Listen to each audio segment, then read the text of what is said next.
What's up, everyone? It's Wei here, and today I've got something really cool to share with you. Over the past few days, I've generated around 500 images using the Flux model, experimenting with how to control layout and background sharpness using prompts and LoRA. Today, I'm excited to share what I've learned with you. Let's start by looking at how writing prompts in different ways can affect the layout of an image. One technique I found is that by adjusting the level of detail in a prompt, you can control both the size of the subject in the frame and the sharpness of the background. For example, let's start with a prompt like this. A fisherman wearing a warm cap and a thick sweater, nets slung over his shoulder, face weathered by the sea, a lively harbor at dawn. The fisherman gets most of the description here, while the harbor is just briefly mentioned. What does the result look like? As you can see, the fisherman takes up most of the frame, and the background is blurry with only a hint of some ships in the distance. But what if we want the harbor to take up more space in the image and appear sharper? Here's the trick. Describe the harbor in more detail than the fisherman. Also, try imagining the harbor first, before the fisherman. With this adjustment, the prompt focuses on the harbor as the main subject, making it sharper, while the fisherman only appears as a side profile in the background. Pretty cool, right? The sharpness of the background also depends on the background itself. From my experience with the Flux model, it acts almost like a smart photographer, adjusting the blur based on the content of the background described in the prompt. Let's try this prompt. A snowy alpine village nested among towering peaks with snow-capped mountains, smoke rising from cozy chalets, skier carving paths down pristine slopes, evergreen trees dusted with fresh snow, the crisp air filled with laughter and the aroma of hot cocoa, a snowboarder adjusting his goggles, breath-forming clouds in the cold air, eyes reflecting excitement. Most of the words at the start of the prompt are focused on describing the landscape in detail, so the resulting image looks like this. The background is large and very sharp.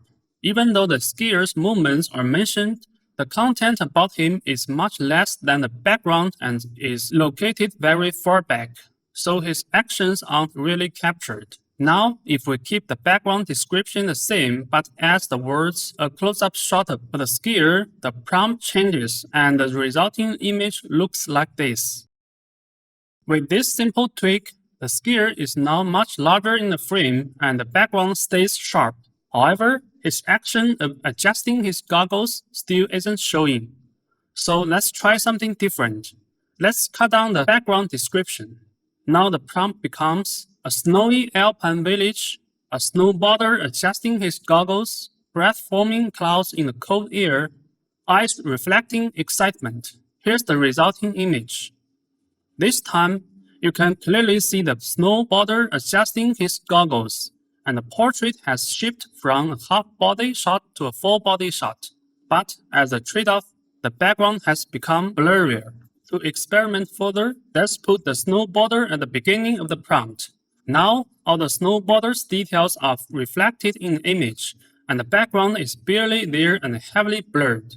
This brings us to the second key technique. By changing the order of the content in your prompt, you can control how much space the subject takes up in the image and how blurry the background becomes.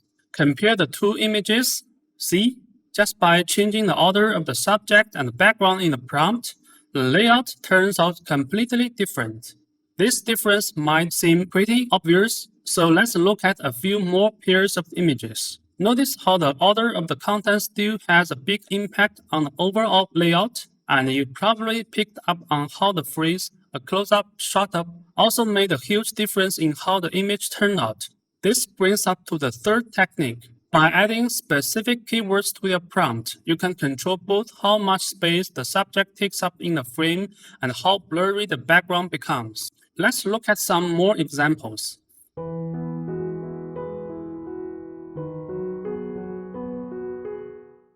When you include close-up, it brings the subject into focus, taking up most of the frame while the background gets blurred. If you want the opposite effect, Where the background dominates, try using in the distance.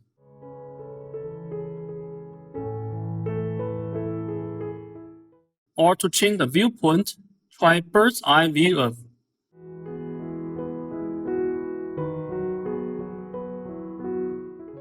These simple keywords can give you a lot of control. Quite often, in the images generated by Flux, when the subject takes up a large portion of the frame, the background tends to get too blurry. For example, take a look at these images. This one,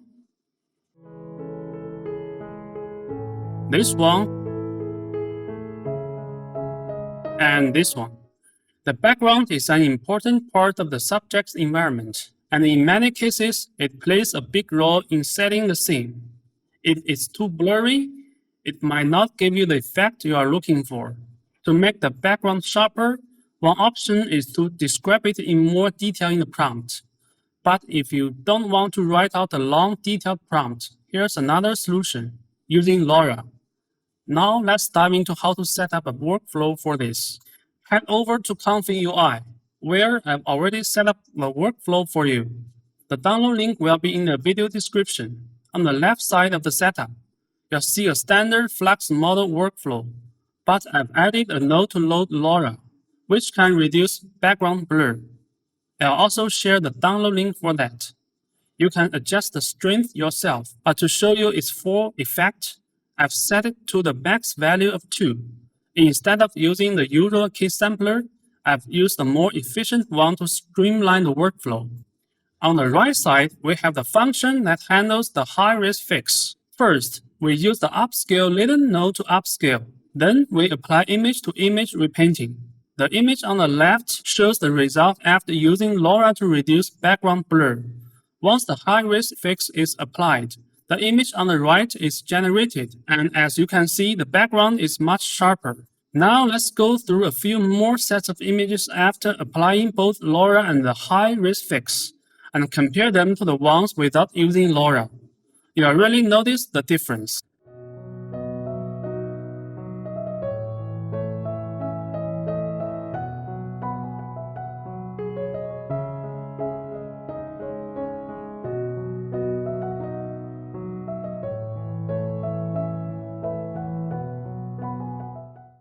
So to wrap things up, here are the key takeaways from this video.